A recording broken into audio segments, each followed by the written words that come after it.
성경이 가르치는 고난 신학을 알고 있고 온 마음으로 그것을 받아들이고 있다면 슬픔과 고통, 상실이 닥쳐도 무너지지 않으며 하나님의 말씀이 제시하는 다양한 방법들로 대처할 수 있습니다. 여기에서 우리가 해야 할 일 10가지 정도를 간추려 보면 다음과 같습니다. 첫째로, 우리는 고난에 다양한 면모가 있음을 알아야 합니다. 어떤 시련은 우리의 그릇된 행동에서 비롯되고 또 어떤 역경은 누군가의 배신과 공격이 주원인이 됩니다. 게다가 사랑하는 이의 죽음, 질병, 파산 또는 인간이라면 아무도 피할 수 없는 죽음의 문제처럼 어떻게 사느냐와 상관없이 일어나는 한층 보편적인 고난도 있습니다. 뉴타운의 초등학교에서 벌어진 무차별 총격 사건처럼 참극이라고 부를 수밖에 없는 환난도 있습니다. 물론 현실에서 실제로 벌어지는 고난에는 이 4가지 유형 가운데 몇몇이 서로 맞물려 일어납니다. 고난의 성격에 따라 조금씩 다른 종류의 감정을 불러옵니다. 첫 번째 유형은 죄책감과 수치심을, 두 번째는 분노와 원망을, 세 번째는 깊은 슬픔과 두려움을, 네 번째는 혼란이나 하나님을 향한 분노를 일으킵니다. 이렇게 다른 유형의 고난들 사이에도 공통점이 있고 같은 방식으로 반응하기도 하지만 저마다 고유한 대처 방식이 필요한 게 사실입니다. 둘째로, 고난을 당하는 이들 사이에 성향의 차이가 있음을 인정해야 합니다. 하나님이 역경을 만난 누군가를 이러저러하게 이끌어 불같은 과정을 지나가게 도우셨다면 자신에게도 똑같은 방식이 적용되리라고 생각해선 안 됩니다. 시몬 베유는 환난의 경험을 이루는 얼개로 고립, 내면의 파열, 정죄, 분노, 고통과의 공모를 꼽았습니다. 이런 요인들은 개인의 정서적인 기질과 영적인 성숙도, 그리고 역경의 이면에 숨은 동기들에 따라 더 강해지기도 하고 더 약해지기도 합니다. 그러므로 이를 잘 조절하고 조정하는 게 필수적입니다. 셋째로, 울음이 필요합니다. 고통과 슬픔 앞에서 하나님께 자신의 망가진 모습을 어린아이처럼 솔직하게 드러내는 게 몹시 중요합니다.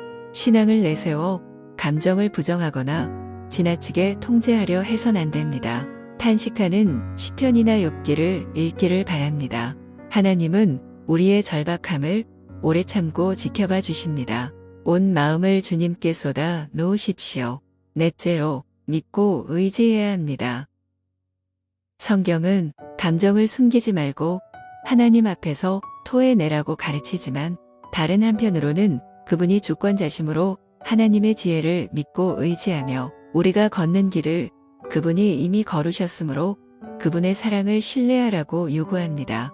견디기 힘들 만큼 비통할지라도 결국은 예수님이 그러셨던 것처럼 진실하게 이 잔을 내게서 지나가게 하옵소서라고 기도하다가 마침내 아버지의 원대로 되기를 원하나이다라고 고백해야 합니다. 그럴 수 있을 때까지 씨름을 멈추지 마십시오. 다섯째로, 기도해야 합니다. 욥은 수없이 불평하고 자신이 태어난 날을 저주하기까지 했지만 언제나 기도 속에서였습니다. 그가 불평을 쏟아놓은 대상은 하나님이었습니다. 뒹굴며 괴로워했던 자리 역시 하나님 앞이었습니다.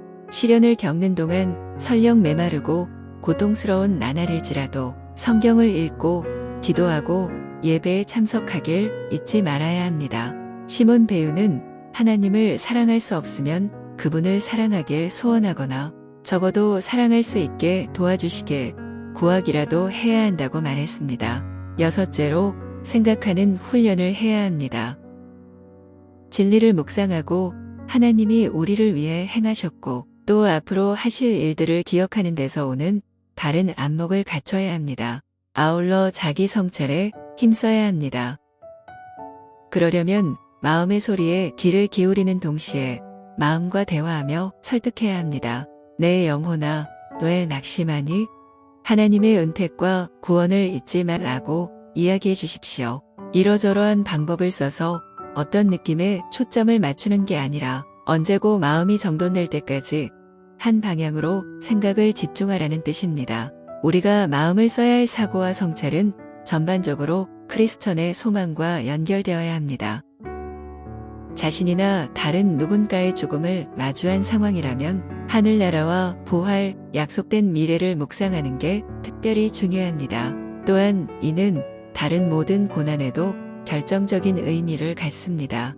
일곱째로 자기 검증을 망설이지 말아야 합니다. 성경이 고난을 상징하는 이미지로 훈련장을 택하고 있다는 사실이 이 훈련의 가치를 잘 보여줍니다. 하지만 여기서 조심해야 할 게 있습니다. 항상 자신을 들여다보며 고난의 원인을 찾으라는 얘기는 아닙니다. 하나님이 무언가를 바로잡으려고 욥에게 고난을 주신 게 아니었지만 친구들은 마치 그런 것처럼 몰아갔습니다. 그럼에도 불구하고 욥은 은혜 가운데 성장하고 성숙해졌습니다. 시련은 매번 자신을 돌아보고 얼마나 더 성장해야 할지, 어려움을 통해 어떤 약점이 드러났는지 살필 기회를 줍니다. 여덟째로 사랑의 우선순위를 재조정해야 합니다. 고난은 지나치게 사랑하는 것들이 있거나 그에 비해 하나님을 너무 적게 사랑한다는 사실을 여실히 드러냅니다. 선한 것을 으뜸다는 것으로 바꿔놓는 탓에 고난은 과장되거나 증폭되기 일쑤입니다. 환난을 겪는 동안 이전보다 하나님을 더 사랑하도록 도전한다면 시련은 우리를 추락시키는 것이 아니라 더 높은 곳으로 뛰어오르게 만듭니다.